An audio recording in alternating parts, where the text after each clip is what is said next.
राहुल गांधी के बारे में ये कहा जाता है कि मुद्दे तो जोर शोर से उठाते हैं पर फिर उसे बीच में ही छोड़ देते हैं। लेकिन राहुल अब बदल गए लगते हैं। अब वे आर पार की लड़ाई के मूड में हैं। चाहे मामला एप्स्टीन फाइल्स को लेकर मंत्री हरदीप सिंह पुरी के इस्तीफे की मांग का हो या फिर अमेरिका और भारत की ट्रेड डील का, राहुल गांधी ने तय किया है कि संसद में जिन मुद्दों को लेकर वे खड़े हुए उनको लेकर वे सड़क तक संघर्ष करेंगे। इसके लिए वे ममता बनर्जी के आगे भी झुकने को तैयार हैं। बीजेपी के खिलाफ इंडिया गठबंधन को एकजुट करने के लिए उन्होंने एक बड़ा फैसला कर लिया है। नमस्कार, मैं हूं पंकज झा और आप देख रहे हैं राजधानी। ब्रॉट टू यू बाय राजधानी बेसन। राजधानी बेसन स्वाद के लिए कुछ भी करेगा। ये तो सबको पता है कि कई ऐसे मुद्दे हैं जिन पर राहुल गांधी और ममता बनर्जी के मतभेद रहे हैं, जिसके चलते मोदी सरकार के खिलाफ विपक्ष की लड़ाई कमजोर पड़ जाती है। इसीलिए राहुल अब किसी भी सूरत में ममता की लाइन नहीं काटना चाहते। अपनी लकीर भले न लंबी हो, लेकिन बीजेपी के खिलाफ आंदोलन को आगे बढ़ाना है। इसीलिए तय हुआ है कि ममता बनर्जी जैसा चाहती है वैसा होगा। कम से कम मोदी सरकार को विपक्ष के बटे होने का कोई फायदा न मिले। विपक्ष की एकजुटता अभी सबसे जरूरी है। पिछली बार जब ममता बनर्जी दिल्ली आई थी तब वे चाहती थी कि मुख्य चुनाव आयुक्त ज्ञानेश कुमार के खिलाफ संसद में महाभियोग प्रस्ताव लाया जाए, लेकिन कांग्रेस पार्टी इसके लिए तैयार नहीं हुई। वैसे तो लोकसभा और राज्यसभा यानी संसद के दोनों सदनों में एनडीए के पास बहुमत है, पर चुनाव आयोग को लेकर विपक्ष एक नैरेटिव तो बना ही सकता है। अखिलेश यादव भी इस मुद्दे पर साथ हैं। चुनाव आयोग को भारतीय जनता पार्टी का झंडा लगा लेना चाहिए। ममता बनर्जी के प्रस्ताव पर कांग्रेस साथ नहीं आई तो टीएमसी ने भी स्पीकर के केस में समर्थन नहीं दिया। विपक्ष ने लोकसभा अध्यक्ष ओम बिरला के खिलाफ अविश्वास का प्रस्ताव दिया है, पर टीएमसी इस मुद्दे पर साथ नहीं आई। ममता बनर्जी तो पिछले साल मानसून सत्र में ही मुख्य चुनाव आयुक्त ज्ञानेश कुमार के खिलाफ महाभियोग का प्रस्ताव लाना चाहती थी, पर ऐसा हो न सका। पर राहुल गांधी अब अपना मन बदलने लगे। पता चला है कि कांग्रेस ने अब इस मुद्दे पर टीएमसी का साथ देने का मूड बनाया है। इंडिया गठबंधन का आरोप है कि chief election commissioner Gyanesh Kumar BJP के नेता की तरह काम करते हैं। एसआईआर के मुद्दे पर ममता बनर्जी और अखिलेश यादव ने आसमान सर पर उठा रखा है। अपने केस की पैरवी करने ममता तो सुप्रीम कोर्ट तक पहुंच गई थी। यूपी में भी चुनाव आयोग के कामकाज को लेकर जबरदस्त बवाल जारी है। अखिलेश यादव तो हर हफ्ते एक दो प्रेस कॉन्फ्रेंस कर आरोप लगाते हैं। विपक्ष इसी बहाने एकजुट हुआ तो फिर संसद से लेकर सड़क तक बीजेपी के सामने चुनौती बड़ी हो सकती है। पर एक बात बड़ी मार्के वाली है। आप सोच रहे होंगे कि आखिर राहुल गांधी और ममता बनर्जी के बीच जो भी कुछ था, जो अच्छा नहीं था, तो दोनों एक राय कैसे बनाने लगे। कहा जा रहा है कि इसके पीछे अखिलेश यादव ने पहल की है और उन्होंने ही दोनों पक्षों को इस बात के लिए राजी कर लिया है। संसद के बजट सत्र के पहले हिस्से में राहुल गांधी की भूमिका प्रभावी रही। जिस एप्स्टीन फाइल्स पर कोई बात करने को तैयार नहीं था, बस डिजिटल मीडिया तक ही इसकी चर्चा थी, जबकि दुनिया के कई हिस्सों में एप्स्टीन फाइल्स में नाम आने के बाद कई लोगों को इस्तीफा देना पड़ा। यौन शोषण के केस में जेफरी एप्स्टीन जेल की सजा काट चुका है। राहुल ने संसद के अंदर और बाहर केंद्रीय मंत्री हरदीप सिंह पुरी से इस्तीफे की मांग की। राहुल ने पुरी से नैतिक आधार पर इस्तीफा मांगा है, क्योंकि वे यौन शोषण के अपराधी के संपर्क में थे। ये मेरे पास डेटा है, मैंने कहा कि मैं ऑथेंटिकेट कर दूंगा। डिपार्टमेंट ऑफ जस्टिस फाइल्स है एप्स्टीन पे, हरदीप पुरी का नाम उसमें है, अनिल अंबानी का नाम उसमें है। अदानी का केस चल रहा है, उसमें समन्स आई है। गवर्नमेंट ऑफ इंडिया ने 18 महीने के लिए रिप्लाई नहीं दिया है।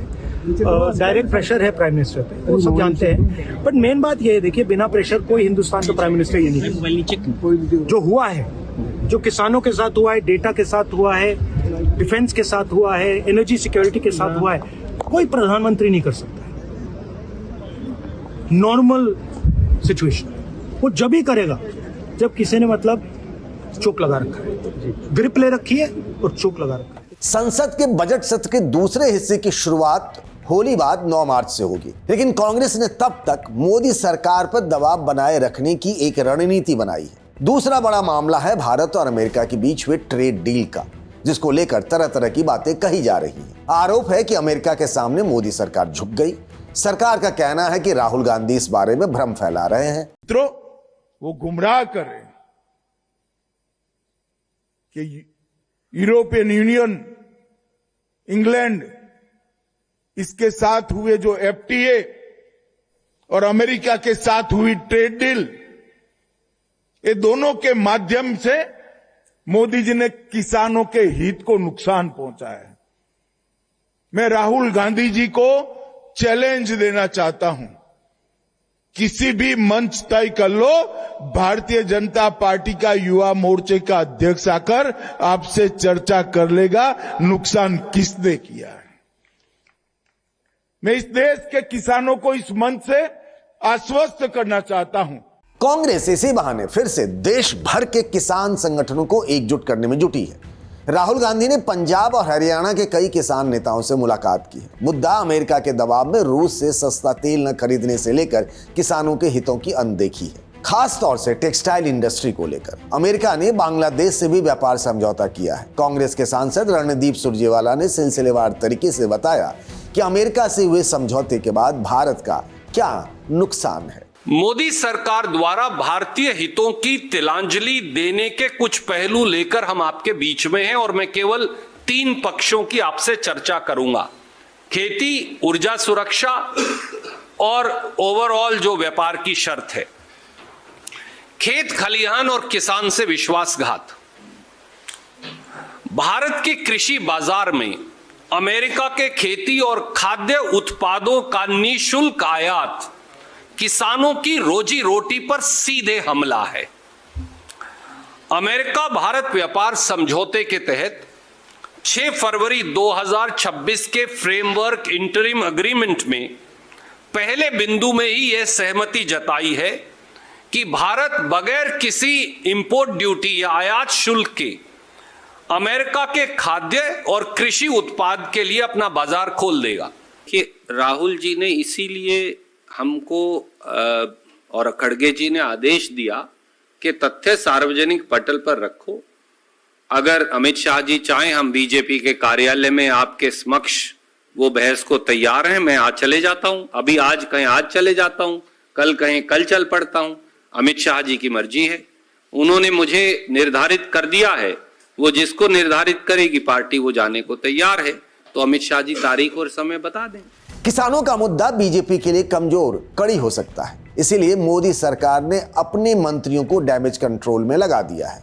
नासमझ लोग जब राजनीति में आ जाते हैं, जिनको अर्थव्यवस्था भी समझ नहीं आती है, तो इस प्रकार के झूठे आरोप लगाते हैं। ये बात बहुत गर्व के साथ मैं कह सकता हूं कि भारत के टेक्सटाइल उत्पाद और टेक्सटाइल निर्यात भारत की शान है। भारत आज भी लगभग 3,60,000 करोड़ का टेक्सटाइल क्षेत्र का निर्यात करता है, जो आगे चलकर बढ़ेगा और मेरा मानना है कि दुगने से ज़्यादा होने की संभावना आने वाले दिनों में स्पष्ट दिखती है। अखिलेश यादव तो इंडो यूएस ट्रेड डील को ढील बताते हैं। आपने देखा ही होगा कि शुरुआत में कॉमर्स मिनिस्टर पीयूष गोयल और विदेश मंत्री एस जयशंकर कैसे एक दूसरे पर सवाल टाल देते थे। जब भी दोनों से यह पूछा जाता था कि क्या अमेरिका के कहने पर भारत ने रूस से तेल न खरीदने का वादा किया। वैसे खबर यह भी है कि पीयूष गोयल ट्रेड डील को लेकर जल्दी अमेरिका जाने वाले। राहुल गांधी ने एजेंडा सेट कर दिया है। अब चुनौती मोदी सरकार के सामने है। अगर नैरेटिव उसके खिलाफ बना तो फिर बीजेपी के लिए आगे की राह कठिन हो सकती है। वैसे भी जिन राज्यों में विधानसभा चुनाव होने हैं, उनमें बंगाल, केरल और तमिलनाडु में पार्टी के लिए संभावनाएं कम ही हैं। यूजीसी के नियमों को लेकर हिंदी पट्टी में बीजेपी के कार्यकर्ता आपस में ही बटे हुए। तो क्या विपक्ष के लिए गोल्डन चांस है?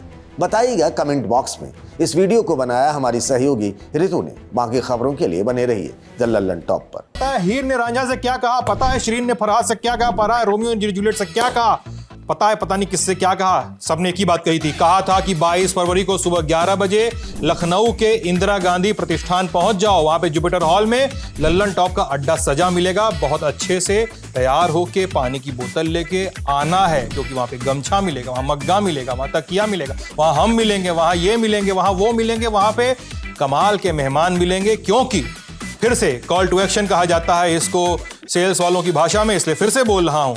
आइए हमारे लल्लन टॉप अड्डे में, जो है 22 फरवरी को सुबह 11 बजे लखनऊ के इंदिरा गांधी प्रतिष्ठान के जुपिटर हॉल में। एंट्री एकदम फ्री है। पहले आओ पहले पाओ के आधार पे सीट मिलेगी। एकदम आगे वाली सीट चाहिए तो आपको एक काम करना है, हमारी वेबसाइट है thelallanTop.com, बड़ी मेहनत से बनाई है। अगर उस वेबसाइट पर जाएंगे तो ऊपर एकदम चमचमाता हुआ बैनर मिलेगा, बैनर पे क्लिक करिएगा। क्लिक करने के बाद एक फॉर्म खुलेगा, भर दीजिए, आ जाइए लल्लन टॉप अड्डा में। हजरात हजरात हजरात, गाना बजाओ।